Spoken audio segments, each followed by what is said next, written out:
I'm pleased to be joined again by John Higginson, who's got over 40 years experience in storytelling and voiceover artistry and acting. John's also done a lot of corporate training, which is an area that I find incredibly fascinating. I understand involves unusual things like role play and all sorts of stuff. But could you perhaps share with us, John, a little bit about, from your experience, some of the experiences you've had as a corporate trainer from your acting perspective? Well, I've been doing it for a long time, so there's a lot of experiences. Probably one thing I can say to you is, from an actor's point of view, corporate training can be either the most terrifying and disempowering thing you can possibly come across, because you don't have enough homework behind you and you're not sufficiently prepared, or it can be the most fun you have as a performer. I've loved doing it because I worked with the same client for a long time and I knew my material very well, and had an absolute ball with it. It's and mostly what I was doing was role play of employees in different situations where they have to encounter the public. So I would be some member of the public, and they would have to basically handle me so that the transaction, and by transaction I mean just the interaction, went well and positively. And then afterwards, in fact, actually the most valuable part of it was the feedback that you could give them afterwards, because for example, one of the things that I would very often say to people is, don't try, you're a car salesman, stop trying to sell me things. Actually talk to me, find out what my problem is, then give me the solution to that problem, and I will say, sell me your car right now, because you're giving me what I want. If you're trying to sell me a car, that's what you want. It's not necessarily what I want. And it's not necessarily addressing my needs. So it's about getting the focus of the conversation on the right thing, instead of, and I think this is often one of the problems with corporate communication, is the focus is on the person or the entity that is presenting the material, rather than on the person for whom the message is intended. Because if you actually focus on them instead, they're going to be interested. Yes. Yeah. You think about, how does a good conversation go? You meet someone at a party and they say, tell me about you. You're instantly engaged with that person because they seem generous and it's good communication.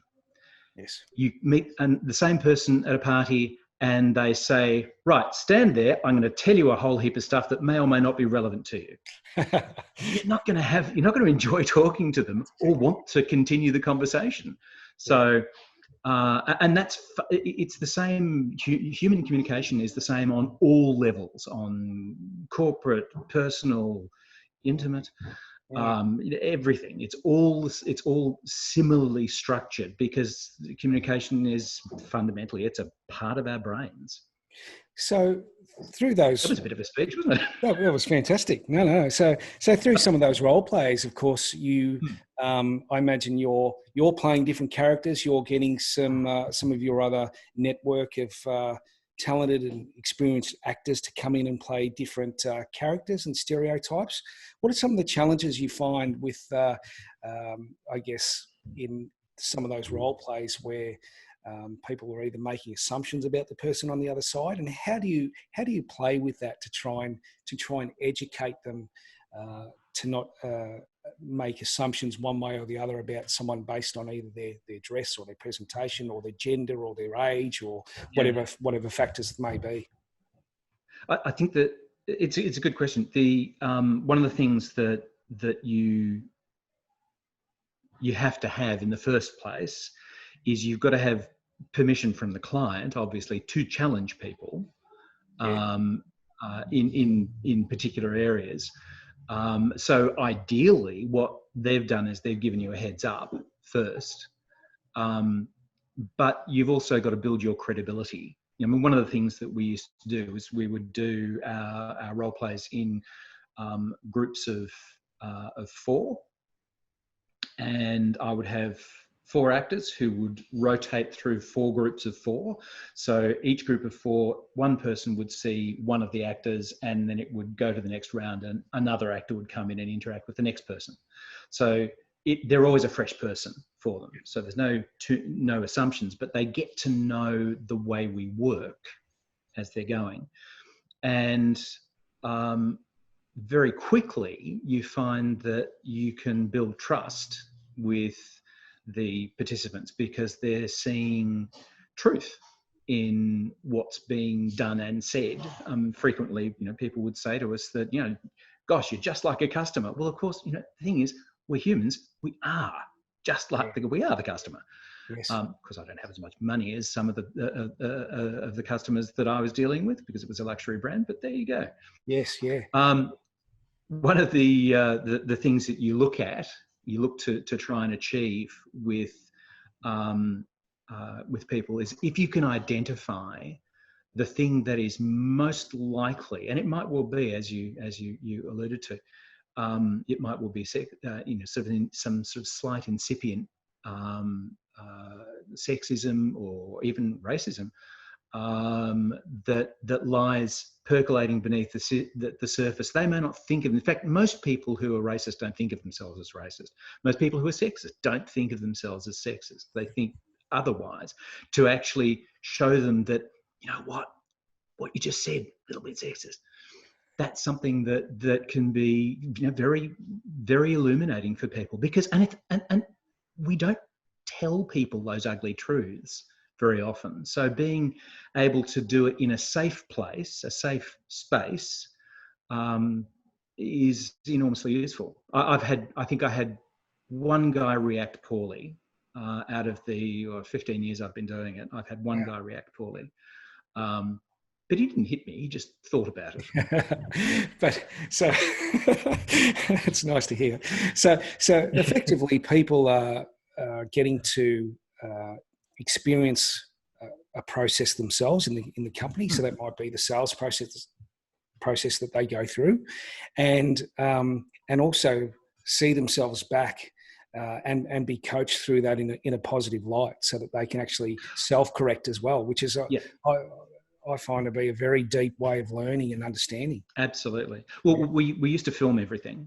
Yes. And so probably the two portions of the learning that were most important was listen to the feedback, so you hear what the reaction is. Because one of the things about playing customers is you don't necessarily know exactly what's going on inside your customer's head.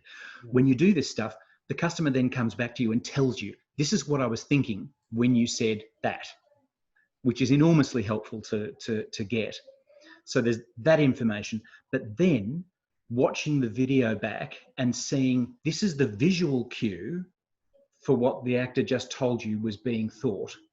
Right. And then you're able to link that the next time you're in that situation. Hopefully you don't make the same mistake. Yeah, right. Fantastic. And of course, we're in a different realm now where you're talking about, I guess, car sales and a face-to-face showroom interaction. But now where people are doing a lot more sales and presenting and pitching through the online meeting, which is, I guess, a different topic that we can cover next week or next time. Absolutely. Fantastic. John, thanks for joining us today, mate. Fantastic. Cheers.